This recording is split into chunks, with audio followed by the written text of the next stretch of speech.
Okay, now we're on to thermochemistry, or what we call enthalpy. Thermochemistry describes how energy flows in a reaction under conditions of constant pressure.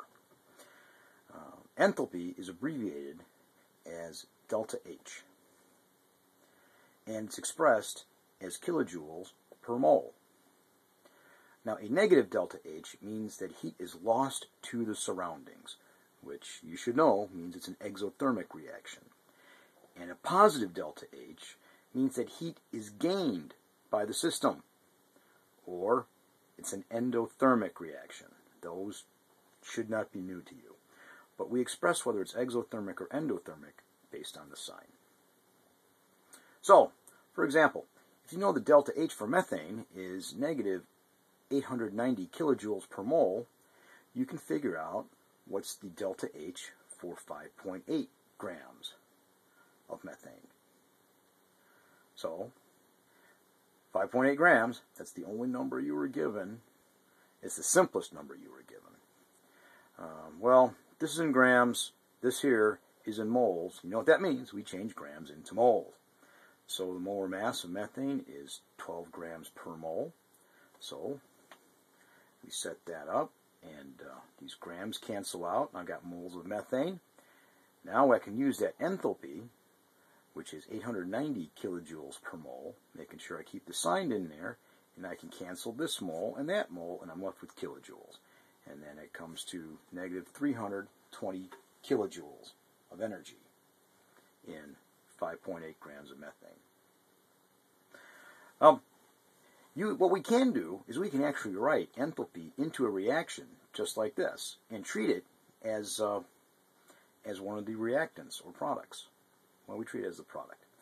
So a typical problem is how much heat is released when 1 gram of iron is reacted.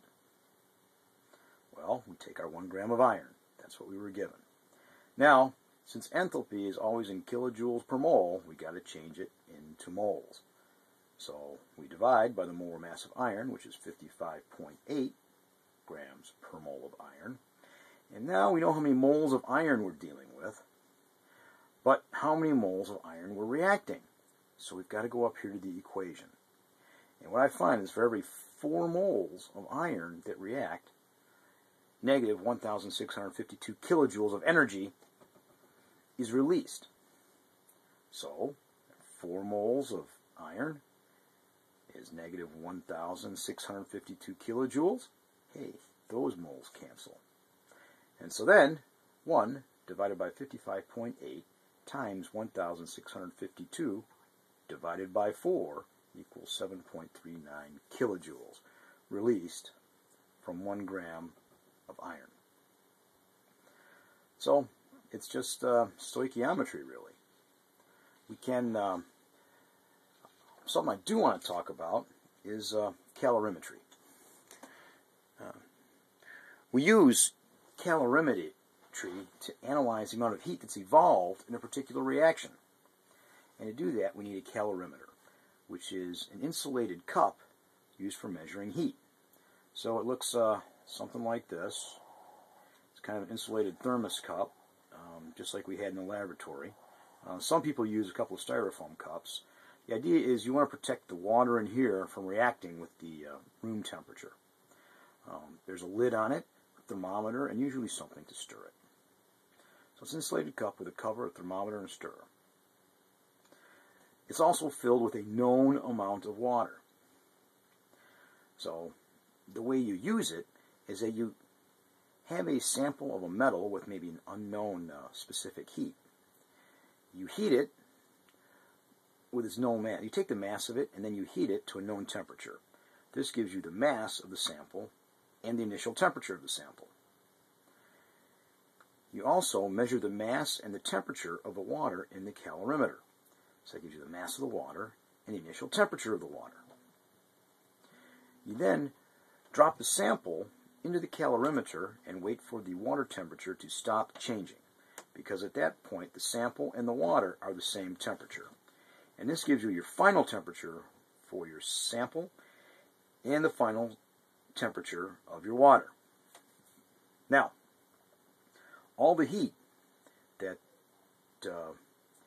went into the water came out of the sample, meaning that when it went into the cup, the sample heat flowed out into the water until eventually they were at the same temperature. So therefore there was no more heat flow because the temperature of the water equaled the temperature of the sample in the end. So that's how we get the final temperatures. So the energy that came into the water came out of the sample. Well, we all know that Q equals Sm delta T, Qsmat, and so we can substitute in Sm delta T for each of these Qs. How we're putting in the specific heat of the water, which you should know is 4.184 joules per gram degree C, the mass of the water, whatever that might have been inside the cup, and the change in temperature of the water, which is going to be its final temperature minus its initial temperature. Now on the other side, we still have this negative sign out here, but we have the specific heat of the sample, which is what we're looking for usually. We have the mass of the sample, which we had to determine up here before we did the experiment. And then we have the delta T of the sample. So its final sample, its final temperature, and its initial temperature here are then recorded. Now, what's important to note here is that the final temperature of the sample, because it got colder, is going to be less than the initial temperature. So that means this item here will give you a negative term. And what happens then is that this negative over here cancels this negative out over here. So then everything should work out nicely.